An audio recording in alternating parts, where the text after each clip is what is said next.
हरे कृष्णा भारतवर्ष, कैसे हो सारानो। I hope सब बढ़िया होंगे, कुछ न कुछ कर रहे होंगे, राइट।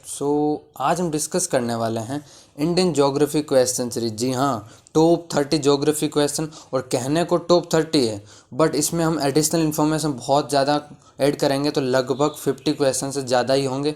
तो ये जो सेशन है वो एसएससी एंड रेलवे के लिए बहुत ज़्यादा इंपॉर्टेंट है। यहाँ से अक्सर क्वेश्चन देखने को मिलते हैं। बात करो ऐसे सीजीएल सीएचएस की, तो वहाँ से क्वेश्चन 4 से 5 देखने को मिल ही जाते हैं। तो ये ज्योग्राफी, हिस्ट्री हो गया, पॉलिटी हो गई, यहाँ से क्वेश्चन एक तरह से मैंडेटरी है कि यहाँ से क्वेश्चन आएंगे ही आएंगे।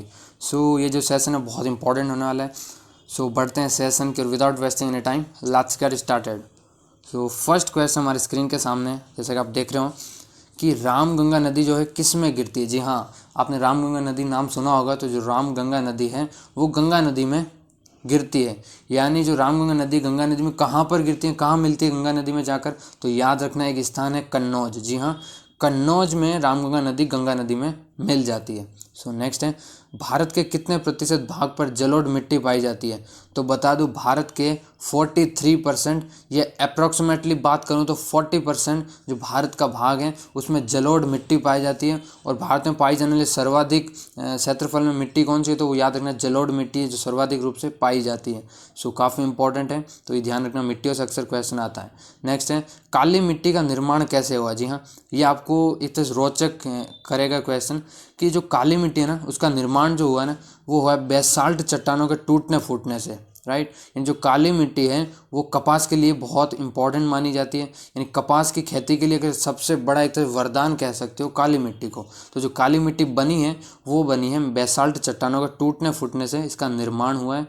ये एग्जाम में कई बार पूछा जा चुका है। नेक्स्ट है, मधुमक्खी जो पालन है, यानी मधुमक्खी को पालना, ये किस श्रेणी में आता है, तो याद रखना एपीकल्चर में आता है। यानी मधुमक्खी पालन क्या कहलाता है, नॉर्मली अगर बात करूँ तो एपीकल्चर कहलाता है, राइट। ये इंपॉर्टेंट है, ध्यान रखें। नेक्स्ट है, प्रायद्वीपीय भारत। जी हाँ, आपने देखा होगा अक्सर का जो भारत का दक्षिणी भाग है ना, इसे प्रायद्वीपीय भाग कहते हैं। तो जो प्रायद्वीपीय भारत है ना, सिंचाई का उसमें प्रमुख साधन क्या है, यानी वहाँ के जो लोग होते हैं वो सिंचाई के लिए कौन सा ज़्यादा प्रेफर करते हैं, कुएँ करते हैं, बावड़ी करते हैं, तालाब करते हैं, क्या करते हैं, तो इसका आंसर होगा आपका तालाब। जी हाँ, तालाब जो है प्रायद्वीपीय भारत में सिंचाई का प्रमुख साधन माना जाता है। One of the most important question, यहाँ से क्वेश्चन ये कई बार रिपीट हो चुका है, तो ये ध्यान रखें। नेक्स्ट है, भारत का कौन सा राज्य सूरजमुखी का सबसे बड़ा उत्पादक है।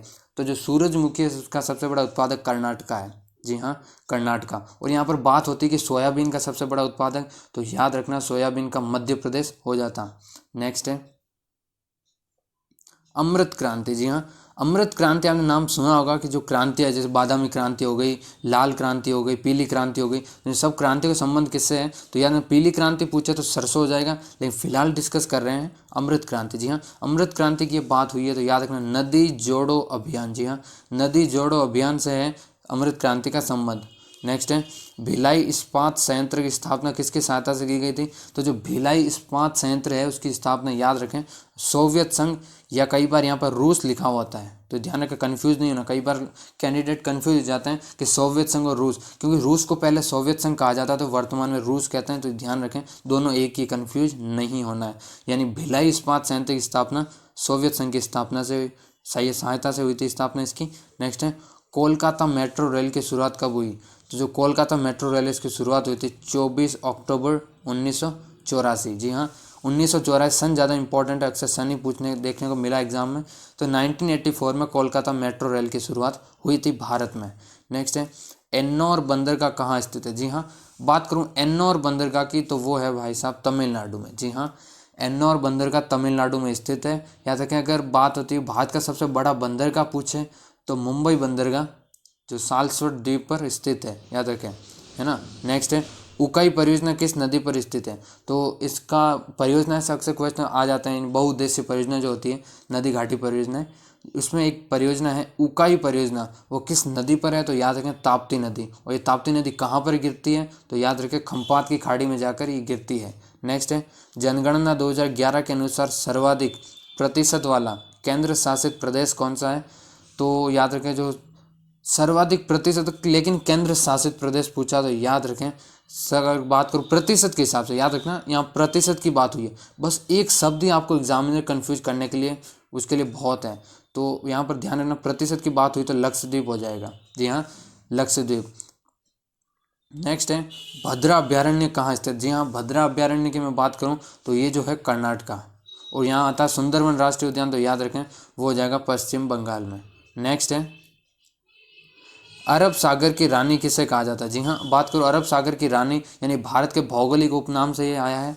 तो जो भारत के भौगोलिक उपनाम वो जरूर याद रखें, जैसे राजस्थान का हृदय हो गया, भारत का पेरिस हो गया, है ना, तो ये जरूर ध्यान रखें। तो अरब सागर की रानी की मैं बात करूँ तो हो जाएगा कोची, और 5 नदियों की भूमि बात करूँ तो पंजाब, ये भी ध्यान रखें।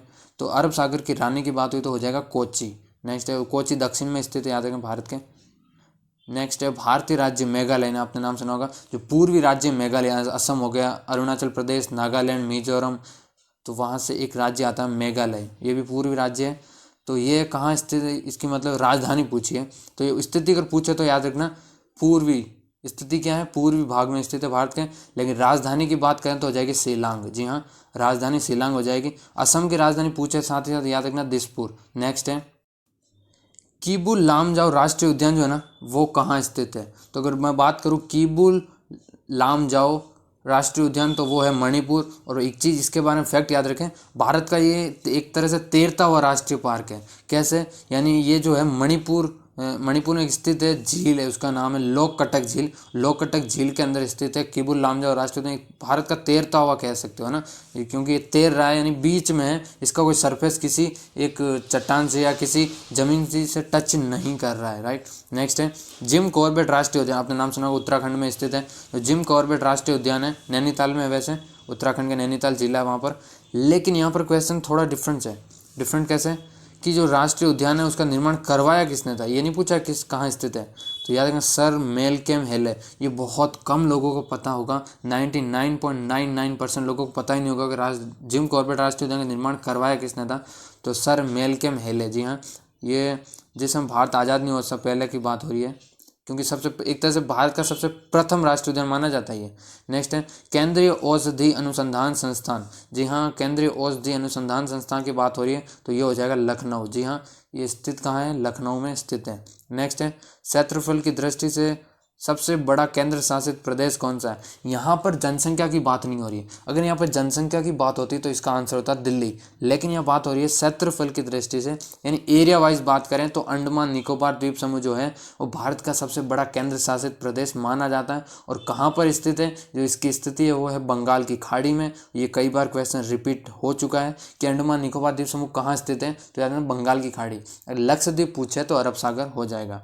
नेक्स्ट क्वेश्चन है चुंबी घाटी। जी हाँ, चुंबी घाटी की मैं बात करूँ तो ये सिक्किम में स्थित है। ये क्वेश्चन हिमालय से अक्सर आता है ना, बात करूँ तो चुंबी घाटी हिमालय का, जो हिमालय को 3 भागों में बांटा गया है। उत्तरी हिमालय हो गया, यानी जिसे आप कहते हो हिमाद्री या वृहद हिमालय, सर्वोच्च हिमालय। जो सबसे निचला भाग होता है वो उसे हमेशा कहते हैं शिवालिक हिमालय। यानी जब हिमालय के ऊपर हम पर्टिकुलर वीडियो लाएंगे तो इसका कंप्लीट डिस्कस करेंगे कि हिमालय के ऊपर, मतलब हिमालय के एक ऊपर जम्मू कश्मीर की मैं बात करूँ खास तौर पे, तो वहाँ पर ट्रांस हिमालय आते हैं और कई लोग ट्रांस हिमालय को हिमालय का भाग मानते हैं। वैसे भाग इसका है लेकिन प्रकार में नहीं आता, यानी जो हिमालय के टुकड़े होते हैं वो 3 तरह से होते हैं, है ना। तो ये ध्यान रखें, ट्रांस हिमालय उस भाग में नहीं आता है, लेकिन उसका हिस्सा जरूर है, ये ध्यान रखें। नेक्स्ट है सिंधु नदी का उद्गम स्थल कौन सा है। तो बात करूँ सिंधु नदी की, तो ये जो वर्तमान यूनियन टेरिटरी जम्मू कश्मीर, जिस समय जम्मू कश्मीर राज्य हुआ करता था, वहाँ पर सिंधु नदी भारत के में केवल जम्मू कश्मीर में ही गुजरा करती थी।